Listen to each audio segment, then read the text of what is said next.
Hey folks, Ken McArthur here, best-selling author of Impact, How to Get Noticed, Motivate Millions, and Make a Difference in a Noisy World. And we're doing the Impact Master Panel today with our panelists, Larry Steinhouse of Investor Schooling, and Tbone Jones, and Frank Garon from Conversion Chemistry, heading up the panel today. And our special guest today is Anton Kukal. If you watch the Impact Factor movie, you know that he is a bona fide star, and he had a very, very important role of Lloyd Benson in the Impact Factor movie, but that's not what he's talking about today. He's putting himself on the hot seat, and things are going to be a little bit warm around here today. Let's get our panelists to just introduce themselves and give a little bit of background, and let's start with Dan Tbone Jones. That's it. Dan Jones. I'm the entrepreneur solutionist, digital marketer. I like to make entrepreneurs a lot of money while making myself a lot of money. And I've made a lot of mistakes in the past. And I've learned to identify those mistakes and help other entrepreneurs not fall into those fatal errors and grow and succeed. All right. I'm Frank Garon. Frank Garon here, formerly bankrupt tractor-trailer driver from New Jersey who went on to make over six figures a year online. I've been doing this full-time for 26 years now, and I am Dan's partner in conversionchemistry.com. Awesome. And finally, but certainly not last, Larry Steinhouse. That's me. So what do? I teach people how to make money, of course. I'm an excellent business coach. I'm an excellent financial coach. And more importantly, I just like to help people. So we're gonna help Anton today, right? Absolutely. That'd be awesome. So here's the format today. Our hot seats are generally designed for people to talk about their projects, whatever you got going on, whatever great ideas you have, whether it's an established business or just an idea in the back of your head. If you want to be on the hot seat for the Impact Master Panel, just reach out to any one of our panelists or to me personally and let us know what your project is and what questions you'd like to have answered. So usually that takes the form of a one sheet. So a couple of paragraphs about your project and then the questions that you'd like to answer. Just send that to any of us and we'll line you up. I think we've got a couple of open slots coming up soon. So it's Mondays at 11:30 every single week. And if you want to get on the hot seat, do that now. Now, Anton, as I mentioned, is a wonderful actor, but he's also got a business project that he'd like to talk to us about today. And we're going to put it on the hot seat. Now, Anton will have about 5 to 10 minutes max if we don't cut him off before then.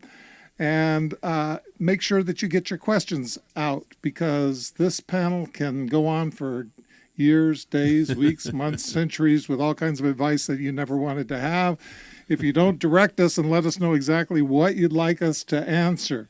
So tell us a little bit about your project, Anton. I'm excited to hear about what you're doing and how we can help you out. Well, first of all, I want to thank Ken and Larry and the rest of the panelists for having me on the show. I've known Ken for a number of years. I worked with him on the Impact Factor movie, and the message he sends out to people about how everyone's actions can impact other people, it really resonated with me deeply. And I've met Larry on a number of occasions, and he's always full of great information and amazing financial advice.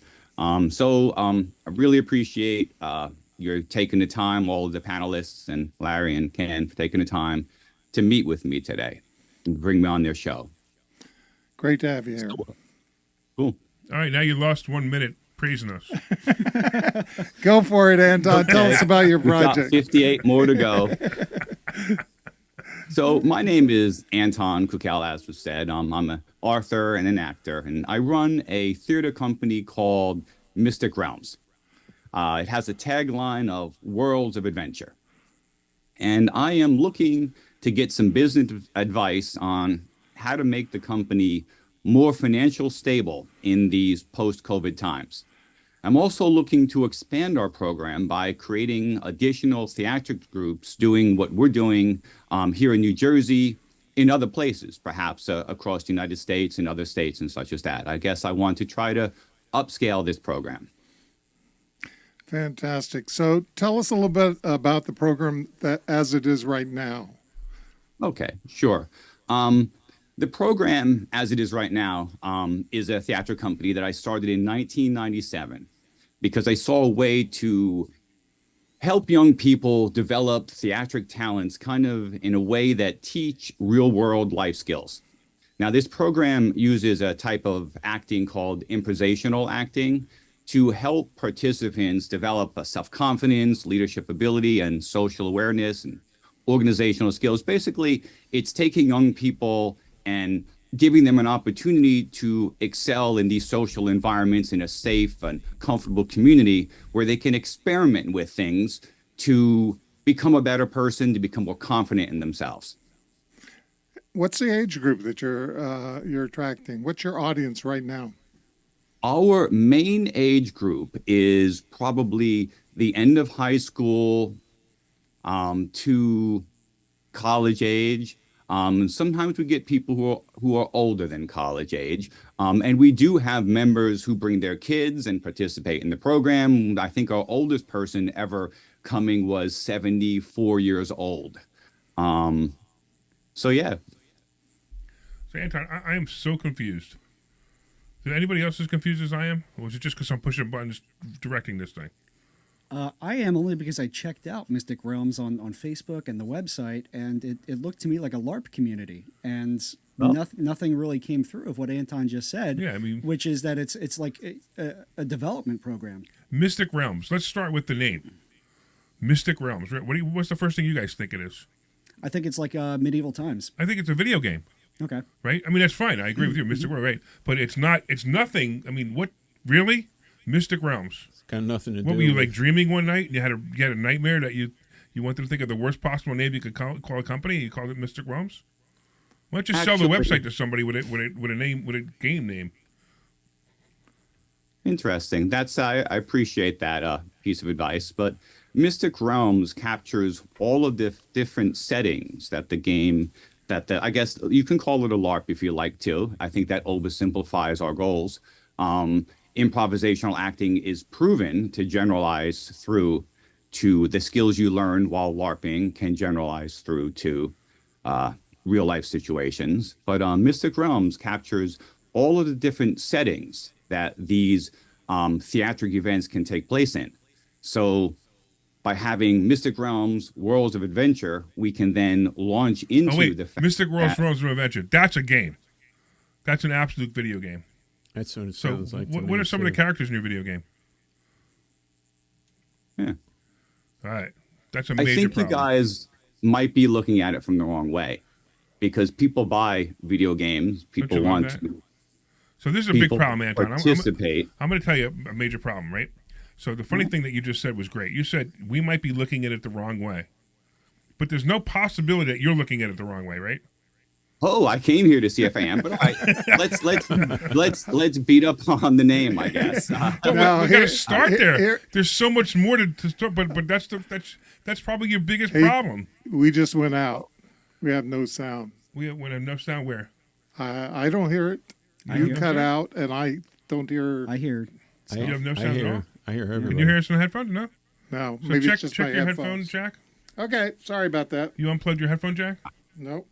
Is it Now I better? got it back. Now you got it back? He unplugged his headphone jack. No, You I turned down the volume turned the volume. Okay, there you go. Okay. with my knee, I Oh, guess. there you go. Okay. Sorry, That's sorry right. about the Anton was distraction. so happy about that. He was like, "Oh, good, I'm off the hot seat for a minute." I think what we have is we got a definition problem. So I was struggling a little bit too in terms of exactly what it is. It's a theatrical experience with improvisation. I have no idea what a LARP is. So that's I don't know how many people in the audience know what a LARP is. Maybe people in that realm that are doing something like that. So, and when you say theatrical company, I'm not sure, whether you're putting on plays or whether you're, doing experiences and stuff like that. So it's a really hard thing to get your idea, product, or service down into a little short description that really nails all of the things that are really important to you and the things that you want to convey. I think you need to go to the value thing. Now, I liked some of the values that you were bringing Oh yeah. to it. It's a really strong proposition. Obviously, parents are really eager to get their kids to have some of those things. We'd all like to have more of that in our life. But it's a definitional problem, I think, Anton, because they didn't understand the concept, and that means that in general, your public may not be understanding exactly what you're doing unless you can get that definition really, really, really tight. Any thoughts on that from the rest of the panel? Well, I have a client who's works with children to gain confidence and skills and go forth in the world. And ironically enough, her website is Life Confidence for Kids. That Yeah. pretty much tells you what it is and what it does. And again, Anton, nobody's beating up on you here. This is tough love, but it's love. I'm going to try to find some middle ground here, and that the name in and of itself isn't bad or needs to be changed, but the first impressions of it, there needs to be a tagline describing exactly what it does and what it is. Because again, I'm going to go back to just the first impression I saw is that it's a LARP troop or a game or whatever that, you know, I can join, or I can retain you to do an act at my event. Versus all of the other values that you had spoke of, they need to be distilled into that brand statement. Who are you? What do you do? Who do you help? And why they should join you. This really needs to be value driven. In other words, what is the value that we get for attending your events or participating in the programs that you've got going? I still don't know what a LARP group is, so somebody tell me, because I think the I'm only from the person who can tell you is direct- Anton, because that's the point. He's using words like Mystic Well, Realm he and LARP. didn't use that word. Dan used that word. Yeah, I never expected to say the word LARP because I understand that most of this panel might not know what LARP is. But neither do your customers. I do appreciate that you all went to check out our website, but actually, I'm not really trying to build a LARP. I'm trying to build something, like I said in the beginning, and I'm here for that information. Now, Mystic Realms is a federally registered trademark, and I'm not in the position to change that right now. I'm more than willing to change a tagline, which can be easily replaced, and I understand the value of explaining to my customers exactly what they need to understand what services I'm offering and what products I'm offering. Yeah. And I appreciate that information. So what's your funding situation now? You said you wanted to stabilize income, and so what's the situation right now? Where did most of the funds come from, and how are you building that revenue now? Okay, Ken, could we backtrack to actually what LARP is? Because I'd really like to explain that to the Yeah, panel. please do. Sure. So what a LARP is people attend a theatric event. My company organizes these theatric events. The participants who come, they create and portray characters in a theme setting. Yeah. Now, everyone at these settings is both an actor and an audience member. The events occur in the weekend. They're approximately 40 hours long. During this time, the participants, they have to overcome hardships and resolve conflicts that their characters encounter when interacting with other characters and interacting with cast members that we provide to help develop the story. Now, what this does is it develops character-driven skills that translate into real life. These social problem solving translates to real world problem solving. The idea is that if you can be a hero in this imaginary LARP world, you can also be a hero in the real world. And they do. They really do. Awesome. And I can give some examples of that later on. If we want to move to how the club's finances work, we can definitely move into that right now. Yeah, well, let me go back to the basics, which the basics are: what questions do you want answered? In other words, what questions do you have that we can help you with the most? Okay. I would like to discuss how to make the club more financially stable in these post-COVID times.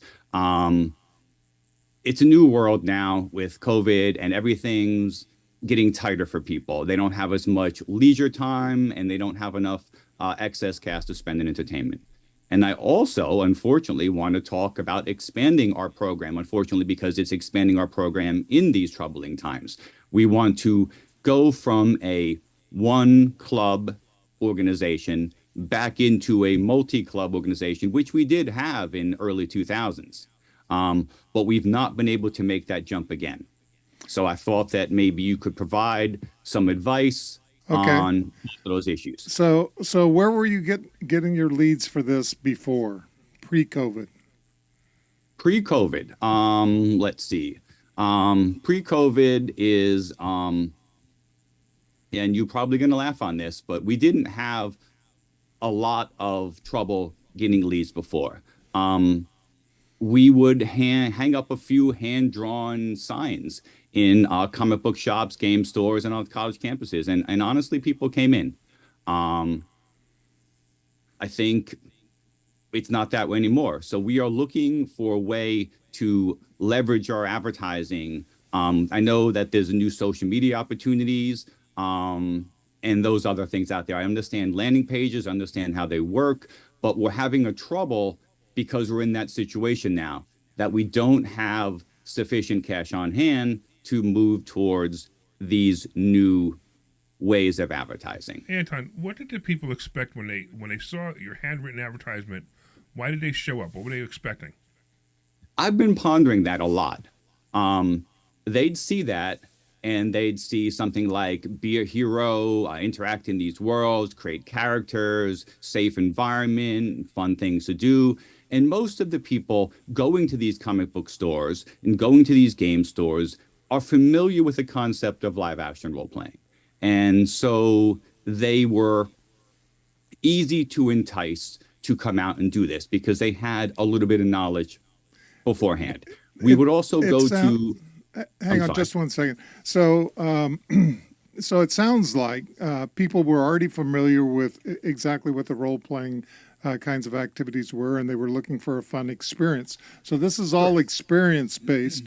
And the first advice I give you is to go to where these people are. Sure. So the community is out there. The people that enjoy doing this or would like to do it, there are all kinds of ways that you can attract them into this. You can use video from your events to show exactly what's happening at the event and people having tons and tons of fun.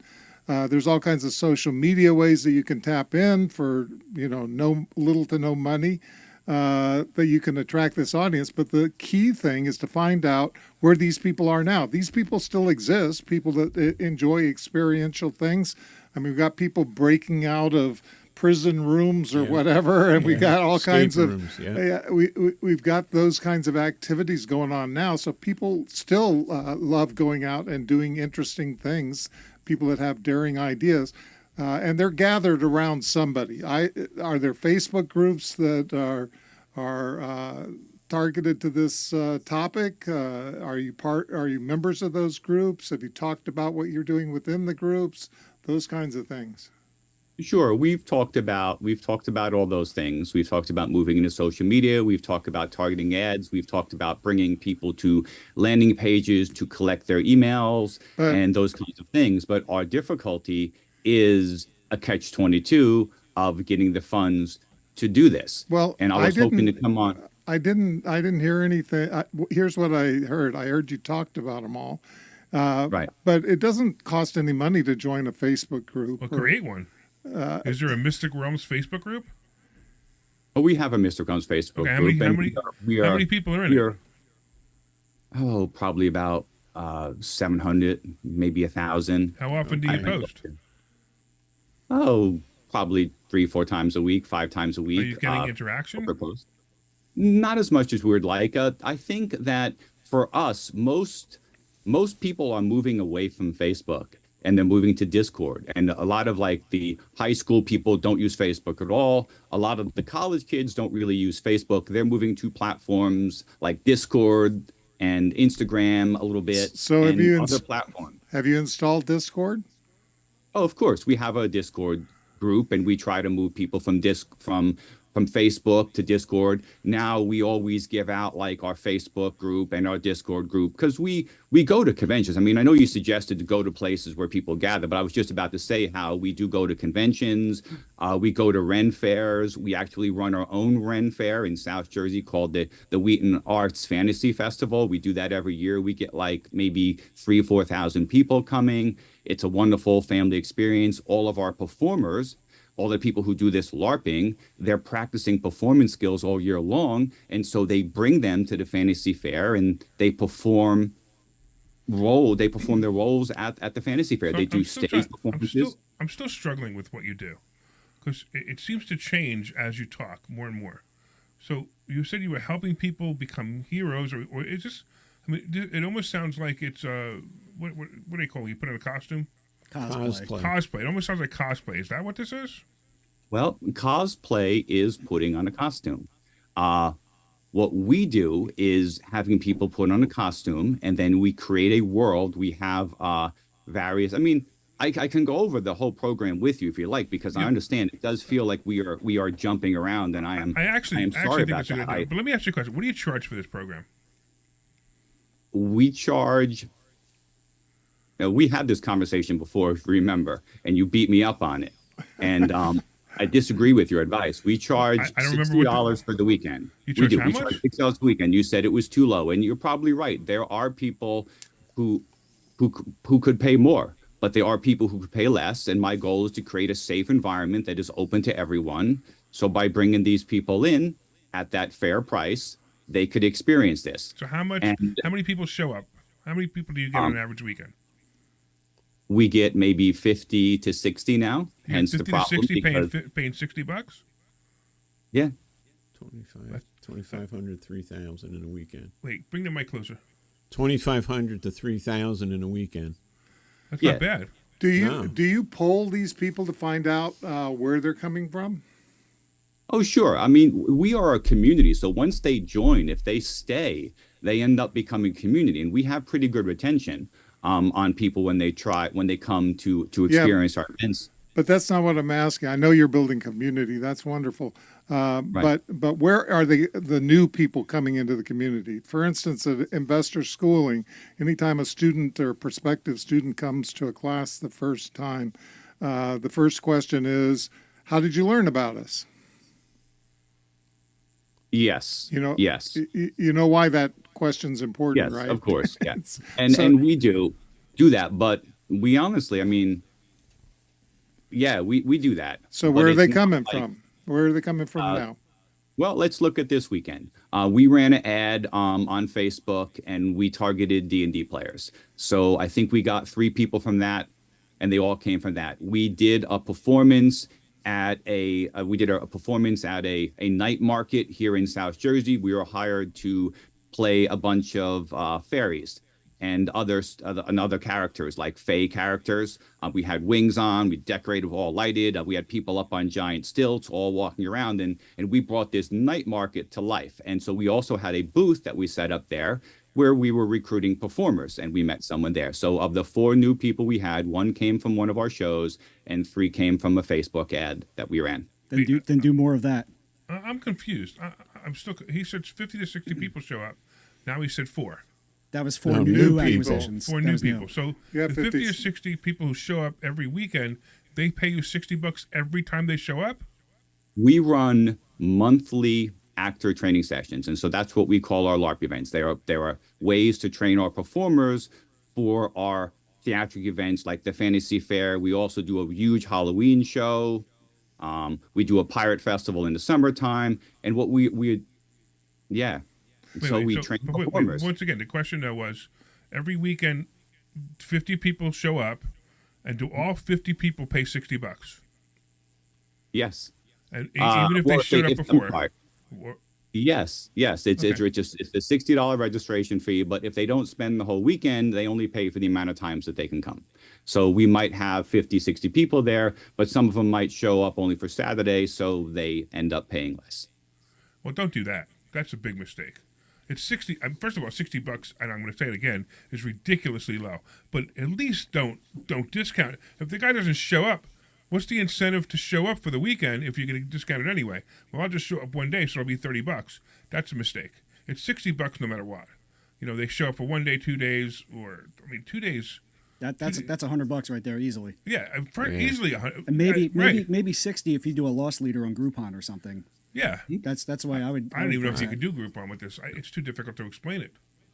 I appreciate your advice in this regard, but the other side of the coin is if you don't offer discounted memberships, discounted attendance fees, they might not come at all. It's $60, Anton. It's $60. Well, he's talking about of a certain age, high school and college. To some of them, high school kids have their parents paying for it. Yeah, I know. For something like that, they're going to pay for that if they feel the experience is worth it. I mean, you're talking comparing to going to a football game, a baseball game, where you're spending hundreds of dollars for one night, versus even a 40-hour weekend. Yeah, 100 for a weekend.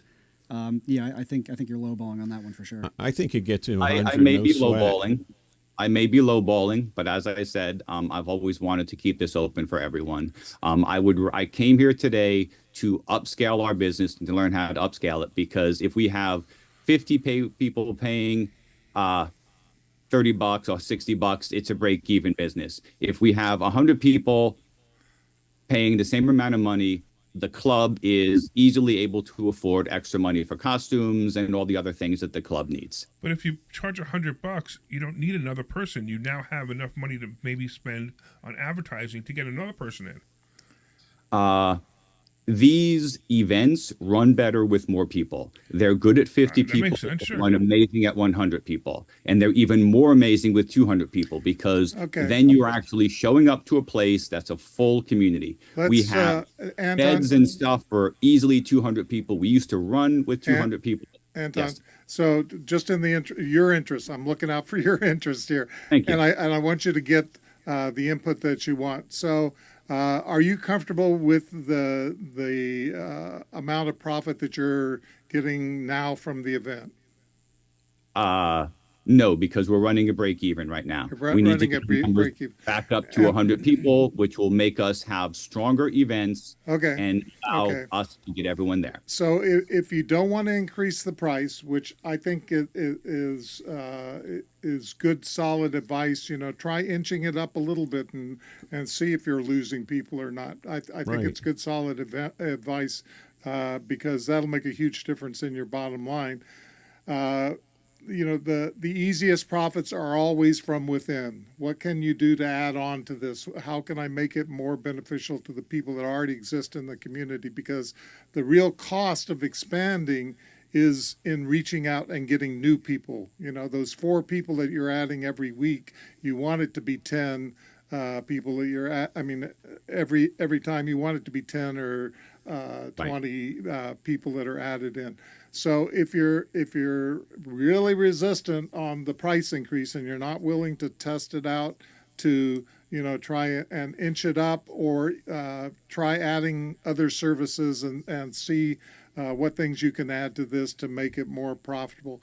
But you said that the real goal is to get 100 people in the room instead of the 40 to 50 people in the room. And I think the way that you do that is through other channels. In other words, I think you actively go out and you find the people that are in these communities right now. And I know you feel like you're thinking about it and you're talking about it and you're doing some Facebook advertising. In my experience, Facebook advertising for an event like this is probably not making money. Are you tracking your expenditures versus how much money you're making off of Facebook ads? Yes, we're tracking that. We spent $50 in total last month on the ads, and like I said, we brought in 3 people. And I also 3 people from Facebook ads. Yeah, from the Facebook ads that we ran targeting Dungeon and Dragon. How much did you pay for the Facebook ad? I think it was $1.25 per click or something. And how many clicks did you have? I mean, what did it actually cost you? What was your physical cost? I don't have those numbers in front of me. You should. Because, if you brought in 3 people and you paid more than $180 for that ad, you lost money. I thought we didn't pay more than $180. I told you that we spent $50 total on the ads, and it was about $1.50 per click. So, and I'm just repeating back what the person who's doing our advertising is telling me. In theory, he made money up front. I mean, ads paid In for theory, themselves. Yeah. I told the person, it sounds like we made money. Yeah. Let's do another one, but let's try to get that landing page together so we can collect some email address. So all those people who click on our site, that we don't lose those email addresses, we don't lose that communication, so we have some way to retarget those people. That's what I told them. Yeah, you definitely need that, because anybody that comes to the landing Absolutely. page and leaves, maybe they need to see like an excerpt or a clip or something like that for them to get excited. Maybe they're not ready for it now, and they bookmark it. But if it's that old rule of 7. If you talk to them a few times, you're hitting them here, you're hitting them through a newsletter and Facebook, you're going to shake some more low-hanging fruit loose. Right. Yeah, and here's okay. Just to circle back though about that pricing thing that was mentioned, we did raise our price fairly recently from 50 to 60, and it caused problems. Really? And that's why it's not like I'm just ignoring your advice. I mean, we did. Before COVID, it was $50 to attend the advice. When we came back from COVID, we said, listen, members, we've lost members because of COVID. It's been a year and a half since we did this program. Let's raise our prices. And it was a problem. Yeah. Did you actually announce to the members that we lost money since COVID and we're now raising our prices, or did you just raise the price and not say anything? No, we told everybody. I mean, we didn't say it in that way, like we didn't be like, oh my God, we're gonna die, we got to raise our prices. I think we did it in a tasteful, sensitive way to make people know that we are in trouble and that we want to bring the best product to them, and to do that, we're gonna have to raise our prices. So I'm struggling with why, and everybody knows I'm an insensitive person, so. Listen to nobody disagree to that. Yeah, Continue. Dead air. So He's to totally me, insensitive. to He me, can it throw would have out just the been, stuff. hey, this is the price. It's now $75, and I wouldn't have explained why.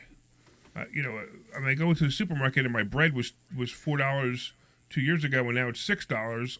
I don't need an explanation why. Okay, let's focus in though on what I mean. He wants to go from 50 to 100. What are the ways that he can do that? Let's just reel out a bunch of ways that you can do it that are realistic and don't cost a lot of capital investment. Well, supposing that those Facebook advertising numbers are accurate, I would scale that to start with. If you have Yeah, three, sure, three absolutely. true Absolutely. attributions, you basically got a 3-to-1 return on that. So if you quadruple that spend, you could theoretically get 12 new participants. Now, and Anton, just to be really clear, you had 3 people that came in directly from those Facebook ads, or they heard you somewhere else and they knew you somewhere else, and it was just residual kind of stuff. That's a very good point, Ken. Yes, at least one of those people we had a previous contact with in another place that we met them, and they had seen the ad and found that we were having an event and the location of the event, and then came. Yeah. So And I'm not sure about the other 2. yeah.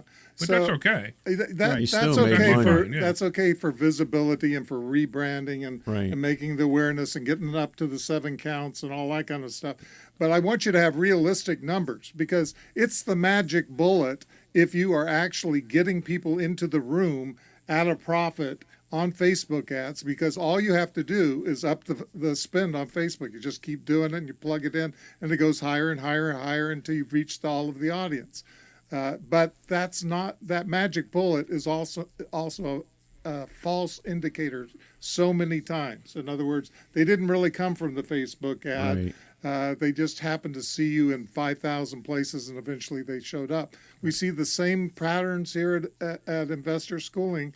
When the people come in, maybe they got hit from a billboard, maybe they got hit from the radio station, maybe they got hit from social media, and eventually they came in. A live event is a really, really hard sell online. It takes a long time to build it up, and it's expensive to build it up. I mean, Larry could tell you how much money he's spent on billboards before anybody ever came in. Yeah. So Typically 3 months before you even expect a return. Yeah. So, I mean, when I advertise on a radio station or I advertise on Facebook, I tell the guy, look, you got 3 months. And if I get 0 results in 3 months, that's what I'm expecting. It's the 4th, 5th, and 6th month that you're going to be graded on. Yeah. But if you are doing profitable Facebook advertising, scale it up. If you're not, you don't have to spend a cent to get online stuff. I mean, I would go into every one of the Discord groups. I go every one of the Facebook groups. Doesn't cost you anything. I'd tag on to significant YouTube videos. I'd be putting out YouTube videos of the experiences and developing your own trailers. I mean, you've got friends in the filmmaking community. You can find a videographer that can help you put some of that stuff together. Start doing some visual stuff that shows it off, and then get it out there.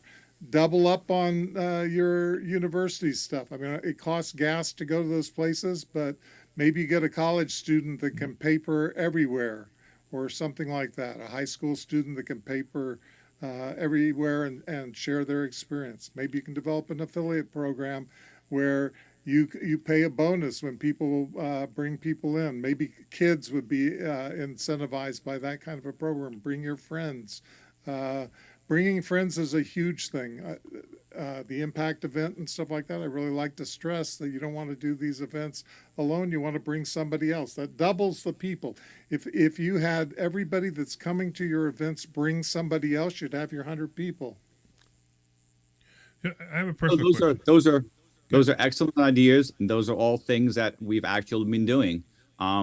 Maybe we've not been doing them well. We have a program where because we believe that word of mouth is the best way to get people into it. There are significant barriers to entry to coming to a LARP. I will call it a LARP since you guys understand the term. There's significant barriers to entry. You've not only got to get a costume, you've not only got to learn kind of the basic rules of the world of how things interact, because there are rules to it. And I could go over them, but I don't know how productive it would be. How much are these costumes that people pay for the costumes? How much? They do not buy the costumes from us. We encourage them and to get good costumes, but as long as they're making an effort, we allow them to come. So costume. What does the average person pay? I'm going to explain that to you. Yeah. I'm sorry. What was that? What does the average person pay for a costume? They can pay $3.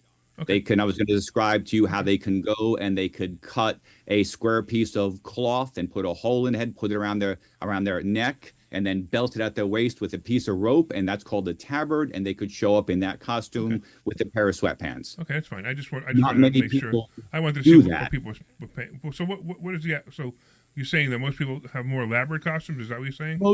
Right, but we do have members who lend other people costuming. If they come to they'll come to our website, they come to our Discord group, they get to meet our concierge. Our concierge is the person who is new player trainer. Concierge and the team of members talk to these people and they see where their weaknesses are. If they need costume, they get their costumes. We have loaner weapons because we play with light contact weapons. We make a contact when we fight. It's like a real war. It's like really doing the action. It's not like Dungeons and Dragons where you roll dice.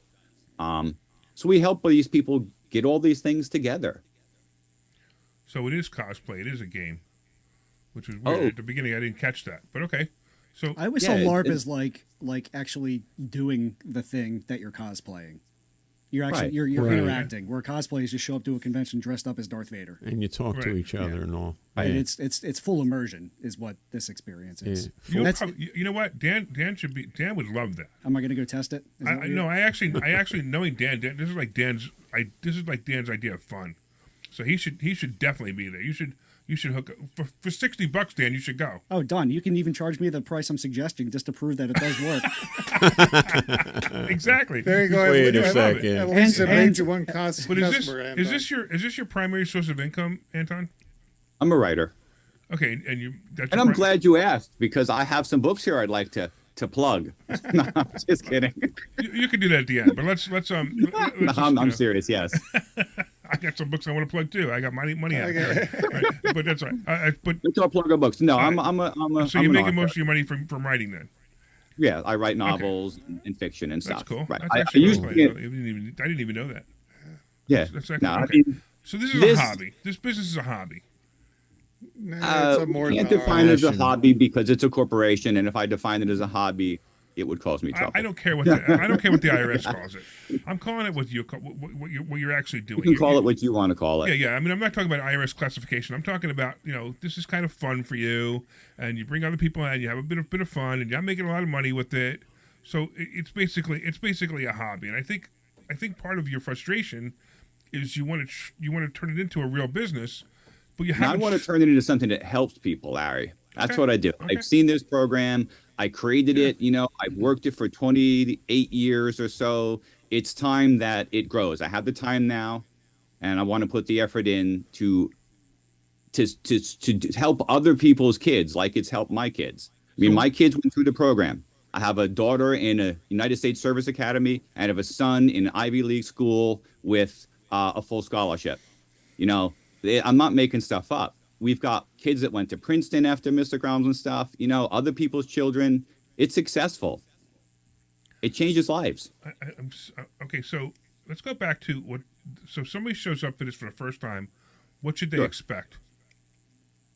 They show up for the first time. They're met in the parking lot by our parking lot supervisor who guides them into a parking space, explains to them that they have to park with their front of the car facing out. Okay, in case it's fire in the what camp. does the person expect when they sign up? Like, do I expect? I'm still struggling with this. No, I they're want to brought come for from the there first time. What do I into- expect? They're brought from there into the concierge. If the concierge has had a pre-contact with them, which is most beneficial, they have showed up in a costume with a character, with a padded foam weapon, so that we can run them through check-in rather quickly and then bring them to the inn, which is where the players gather for their adventures. If they haven't touched them previously, they have to go through new player training, borrow costumes, and borrow weapons to get to the inn. So Once is it they're in the scripted inn- play or is it not scripted? Let me go on. Once we get them to the inn, there is a game on speech, and at the game on speech, play on is called. From that moment on, everybody is completely in character. They have assumed the role in whatever setting we have. We have a number of different settings. We have a fantasy setting, we have a horror setting, a science fiction. We've got a bunch of settings, and they're all detailed worlds that are in source books that have been written that tell people about the characters and the type of play in that world. So to make their characters, they go to these source books to get the background information. So if they've done that, they're at the end, the game has been started. Now they're interacting as an actor. They're performing their character, the character they created. All right. I mean, You with me so far? Yeah, I mean, it sounds like fun. It really does. It It's sounds like- absolutely fun. Right. Because they play cavaliers, they're all dressed in beautiful armor. They play wizards, they're dressed in flowing gowns. It's Okay. amazing. Okay. By the way, Nathan online says if you have people who have done this and been through it, been successful through it, you can ask them to help promote it. And I actually agree with them. You should be doing videos of some of. You should be doing videos of some of these. You should also be doing video testimonials Absolutely. of some of these as well. So that's all good advice there. Yeah, absolutely. How about joint ventures, like with coffee shops, gaming places, and stuff like that? Have you done anything like cross promotion or not? Sure, yeah. Sponsorships Yeah. and stuff like that. We try to work with local game clubs. Some Okay. clubs are so local game stores. Some stores are receptive, some stores aren't. There's a lot less of them now after COVID, to be honest with you. There's only like 4 that I know of that have enough members to make those, reciprocal relationships worthwhile. Gotcha. I was at a gaming store in Austin, Texas in October, and I was very impressed. It was like a whole new world. So I appreciate the feedback that you're giving us here, because as somebody that's done community theater himself and has done improv as well, I can see some challenges you have, because community theater as a whole, people are not getting rich doing it. It is a labor of love, and it sounds like a real passion to you. Yeah. And I hear that in your voice. That's why I said it's a hobby. But you want to turn it into something. When it's it's a great, passion. but it sounds like a hobby.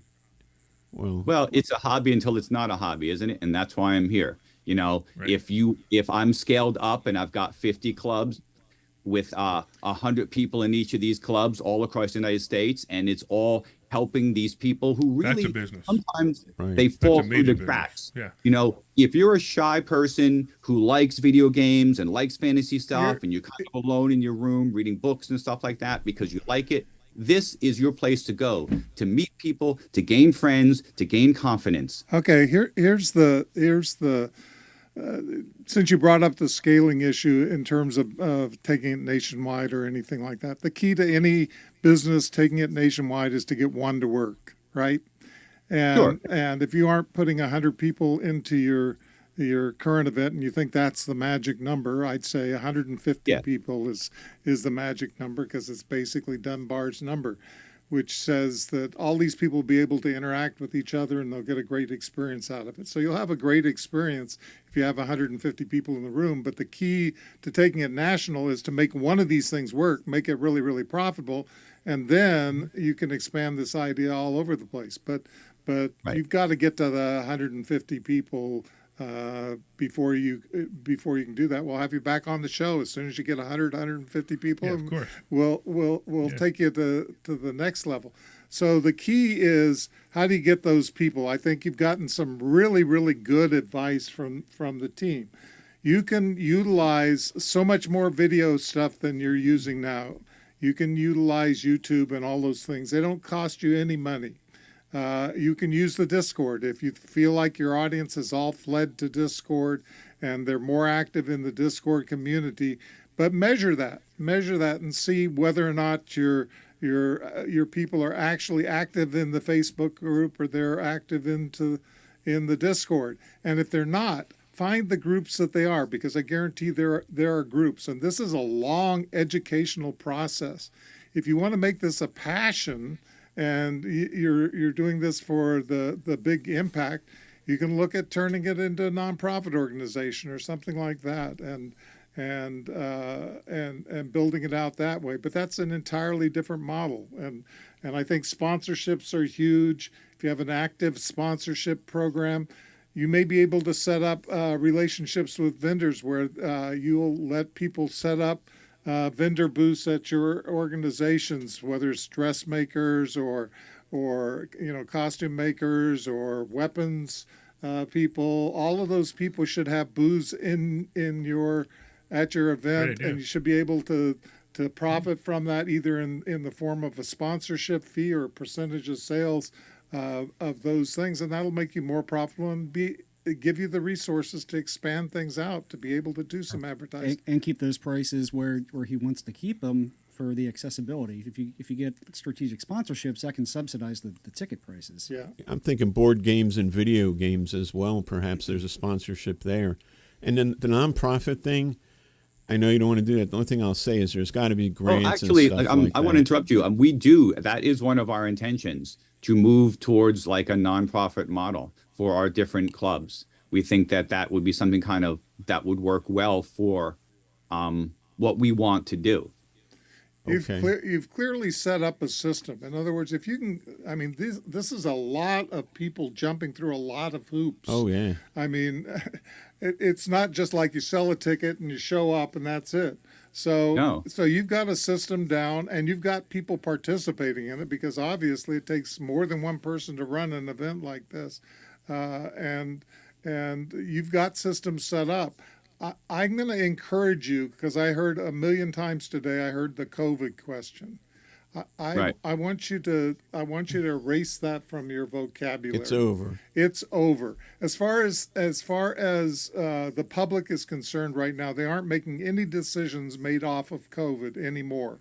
Now, the world may have changed. They may have maybe they didn't get used. They fell out of use of going out to live events, but I hear from my wife every week or so, there's nothing to do around here. I'm sure she wouldn't take this activity because she's just not the type of person to do it. But there are people out there that are looking for exciting things to do, and especially in the arts and theatrical kinds of things. And you tap into the people that are already into gaming. I think that was a huge point that Absolutely. Frank made for you, because people who are into gaming are into these kinds of things and want to take it to another level. I mean, and I just wander around Comic-Con or something like that every time there's one close by, and say, just talk to people. Just talk to people. What kind of Get a relationships? booth at Comic-Con. Yeah. They're not that expensive. My son used to get a booth at Comic-Con all the time. Right. We do. We have to pick and choose because of manpower issues, which we don't have unlimited resources. We did a 10-pack sometimes. We do. When we have availability, we have our own acting things each month, which sometimes fall on those bigger events. It's all trade-offs. I came here today to try to get some wisdom from you all, and I do appreciate everything you've told me. So I just want to clarify. This is every weekend you do this? No.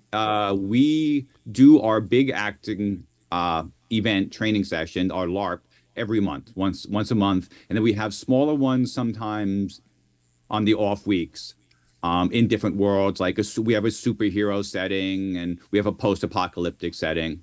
So we'll play those smaller games.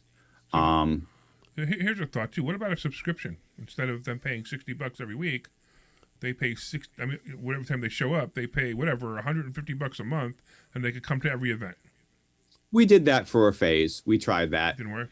And it's good in many ways, but it's also harder to try to track it and everything. And then people get upset if they can't make it. And so it was just a hassle. So part of what I hear a lot from you this entire hour is you're projecting your thoughts on the average person. They can't afford it. They don't like subscription programs. They don't like increases in prices. That could be your biggest block. Your biggest block is you thinking what you're thinking. Stop thinking it. I actually, in investor school, I tell you something interesting. When we opened investor schooling, we had a price point, right? And within 3 months, we doubled the price point, right? Within 6 years, we tripled and quadrupled the price point. I'll tell you something that happened when we changed the price point. Now, I realize it's a different audience, but when we got to the price point that we're at now, we actually had less problems. We had more students, and we had more successful students. The price point that was really, really cheap, everyone complained. They complained about everything. Blah, blah, blah, blah. And it was the weirdest thing. It was like now our price point hits the price point we're on, which is a lot of money. And they're like, oh, not only do they not complain, they want to know how they could do more and how they can help the school and how they can help people. So get this stuff out of your head. Stop projecting. The COVID stuff, stop it. It's done. No more. Facebook. People, your audience doesn't watch Facebook. Doesn't go. You just told me you got 3 leads out of Facebook, so clearly that's not a truth either. Start experimenting and start getting real data before you make decisions. Dan, what do you think are some quick ideas just in terms of social media stuff? Well, I just basically want to aggregate what everybody had already said, is start making those sizzle reels based on the content you already have, videos you already have, and doubling down on that. Now, when you talk about the Facebook ads, we also have to remember that Facebook ads display on Instagram. So, even if your quote-unquote users are above that age group where they're not using Facebook, they're probably likely watching those ads on Instagram, which is great. You want to keep leveraging that. And then back to the branding and positioning. Everything you've just said, I would want to see that on your Facebook page, your Facebook group. This is who we are, this is what we do, rather than it being kind of the obscure, ethereal, mystic realm that it is now. Lots of tutorials, maybe. I mean, you're teaching people, you're doing an educational program to teach these people how to participate in these games, and you've got educational opportunities. I mean, whether it's just turning a iPhone on a session as somebody's teaching this stuff, or whatever it takes in terms of the shorts. It's getting really, really easy to produce that video content, and you don't have to have a fancy editor or anybody else to put the content up on social media. You just need to stick a camera in front of people and make it let them be excited and do their thing. I would even tell people when they show up, maybe at the beginning or maybe at the end, because I realize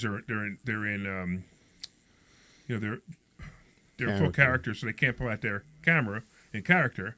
But before character or right after character, they pull out their phone and they have people in the background and they're talking about how much fun they had here. And say, hey, encourage people to do that, and then send you the video. And then maybe you say, hey, the one who has the best video gets a $100 gift card to whatever, whatever comic store you want to give it to. But this way you're going to get so much content. You're going to ask people to share it on their Facebook page. Do you have a Google page as well where you have reviews? Yeah. And how many reviews do you have on that? I'm not sure right now. Roughly. I think we're hovering around like 15, 20, somewhere there. It's not a giant number. So as people leave, especially if they show up for the first time, you grab them, pull them aside and say, hey, do me a favor. Can you take out your phone right now and leave us a Google review right now? I get Google reviews because I asked my students to give me Google reviews. That's how we got them. At first we had 10, and now we have over 200 because we asked students to do it. helps in the search rankings too. And the other thing is film the process of people going through this. You've obviously got a complicated process. Make people believe that they can actually get through this process. In other words, that you make it easy for them, that you've got a concierge to help them get started, and you can help them so it doesn't have to be really, really expensive to do their costume, or whatever the objection points, you run into. You should make a list of every objection point and start meeting that in your social media content so that you can take these fears away. And you know, because it's a new experience, and diving in for the first time would be spooky for a lot of people. So based on that, maybe we can backtrack a couple minutes, Anton. Did you say you're doing like smaller type workshops to onboard people and train them? Like, hey, here is how you become a swordsman. Here is how you become a mage, whatever. Like, is that an opportunity for, you know, we talk about it being a safe space for new players who, you know, I picture myself this way 25 years ago. I was a video game kid. I didn't want to go out and socialize. But, you know, a smaller group during a weeknight, $20. Here, join these 10 other future superheroes. And then that's a way to kind of get that. That's your incubator. Yeah, good word, incubator. Right. Oh, that's exactly what we do. We have online meetings for new players where they meet experienced players who workshop with them, and they tell them what to expect. And if they're unsure, we invite them to some of the smaller games, and then they come to the larger games generally. Well, you know, it sounds like fun. We have about 4 minutes left, so I just want to give you an opportunity to tell everybody how they can become part of it, how they can interact, how they can sign up for it. Go ahead. Sure. Just head on over to mysticrealms.com or go to the Facebook group Mystic Realms. We have a Facebook page, Mystic Realms, as well. And on there, you'll find the different links to reach the Discord communities and such. All right, so that's awesome. And I want to congratulate you too. You know, Anton, you've been doing this for a long time now, and sometimes it may feel like you know, you aren't making that big of an impact because you got maybe less people coming to the events, or you know, things need to be rejuvenated from time to time. As one of the old guys of internet marketing and creating impact, I can empathize because it's a constant struggle to make your audience be rejuvenated and to be attractive to new people as they come along. And you've done this for a long time. That means that you can do it over and over. And you said you've got more time available now. I encourage you to leverage what you do because it makes a difference. Just like you were talking, I've watched the meteoric climb of your children, and they're amazing. They're amazing people, and between you and your wife, you're doing a fantastic job with that. And I know you're having an impact on all these people that go through these programs. I just want you to be encouraged to go out there and make a difference every single day, and to use these leverage points. You know, I try not to get in my way.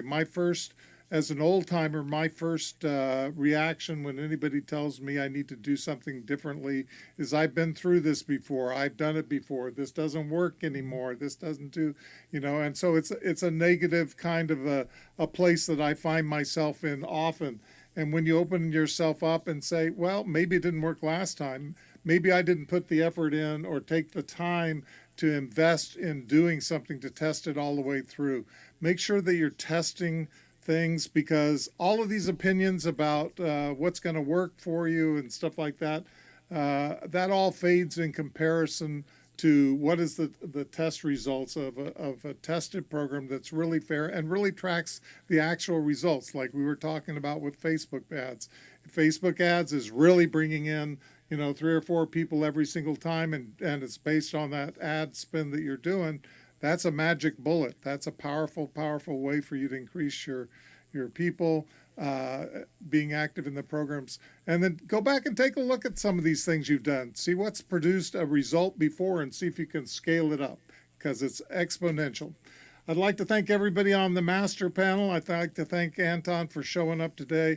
Ken, Larry, Dan, Frank, you guys always give great input. I hope this has been impactful for anybody. And you folks, if you want to be on the hot seat, I know it's been pretty hot today, but if you want to do that, just reach out to any one of the 4 people that are on this show right now and let us know that you want to be on there. We've got some exciting ones coming up. I've seen some of the future ones, but we'll get you on the schedule. It's every Monday at 11:30. I've been really happy about doing this. I hope everybody else has, and I hope you're getting benefit out of listening to these stories. So everybody, any last words from the group? I would say keep an open mind, because I was like, okay, this is cool, until he talked about post-apocalyptic. And I was like, I'm in, man. All right, let's go for it. All right, that's fantastic, everybody. Come again next week, and we'll talk to you guys soon. Take care, Anton. Thanks. Bye-bye. Bye, Anton. Thank you. Thank you, everyone.